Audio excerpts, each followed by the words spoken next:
Hey everybody, it's Sunday, November 1st, about a little after 11 o'clock in the morning, and I was just down that way over by the Medina terminal for the Wheeling and Lake Erie Railroad, and now I'm over just to the east of that behind Root Candle.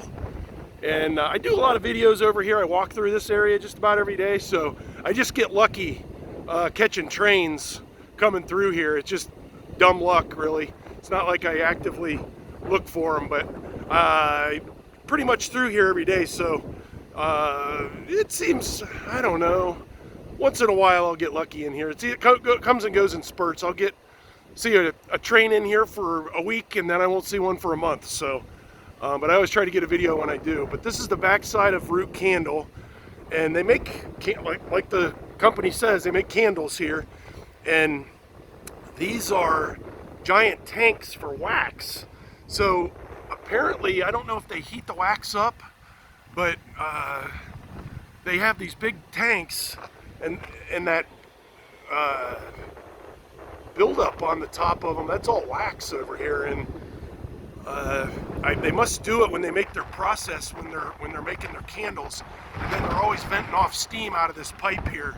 It must also be as part of their process when they're making candles. But when you walk through here just about every day when they're making candles, you can tell what they're making, whether it smells like maple or pine or lavender or pumpkin or you name it.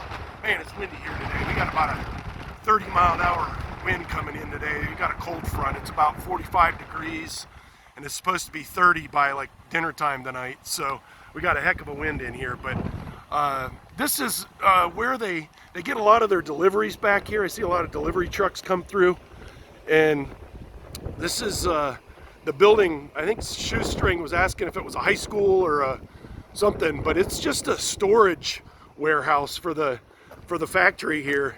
And I think I've seen people in there before doing stuff, so I don't know what they keep in there. But it's kind of a neat building because it follows the curvature of the railroad here on this B&O connector track. So yeah, this is what they call the B&O connector track, or what I call that, because the B&O Railroad used to run from Leicester to the left here to the north, and it ran down to like Chippewa Lake area to the south. And this is the little piece of track that connects the what used to be the Akron, Canton, and Youngstown Railroad that runs east and west to this B&O. This was their interchange here. And this is also the back side of Root Candle, and there's that warehouse. You can see they got some pallets over there. I think they keep some other stuff over this way, dumpster and stuff, but it's kind of a unique building. I love how it kind of follows the curvature of the railroad. It's a pretty tight curve through here, connecting these two. And the other thing I always loved about this back here, number one, there's the road that kind of goes through here, but it's the elevation change. And at the beginning of the video, when I was looking back down that way, you can really tell. I don't know what the grade is through here, a couple percent maybe, but it's pretty steep.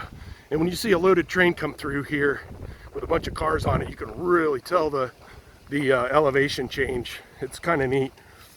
But yeah, this is still part of Root Candle, and I believe the guy that started this was AI Root was his name. I can't remember what the A and the I stands for, but he was a beekeeper, and I guess maybe as part of the byproduct from the bees is the wax, and that's why he started the candle place, I think. But he was sort of known, like turn of the century, for all of his beekeeping equipment. Like if you lived anywhere in the country, I think people got their beekeeping equipment from this place at one time. And this is a really neat area back in here because you can see all of the old windows and doors that used to be part of this building. It says 1886, so that was apparently when this part of the building was made. You know, it's what, 140 years ago now. It's old. And I don't know what that stack is, but there used to be a water tower that sat over the building. I've seen pictures of it, old pictures. It sat on the other side of the building there. But this part back in here is really neat. Of course, this is the old B&O depot that's still here. They have it, it's a antique shop now. And I'll walk around it and walk over this way, but it's an antique shop. And I've been in there a couple times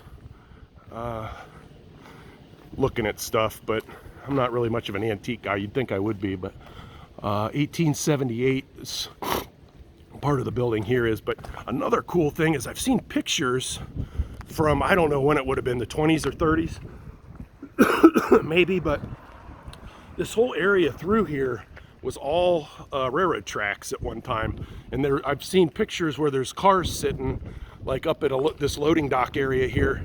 They had rail cars sitting in there. It was pretty neat. And yeah, this is the old B&O depot, and they have a couple of old signals here that are pretty neat. I don't know, they used to have a little dwarf signal. I don't know where that one went to. But yeah, this was the B&O Railroad at one time. And it ran that way to Chippewa and the other way to Leicester. And then the connection is right here back behind the depot, which they still switch this.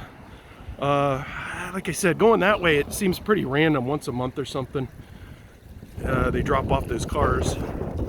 And then going the other way, they're on it probably about every day. But, well, that's all.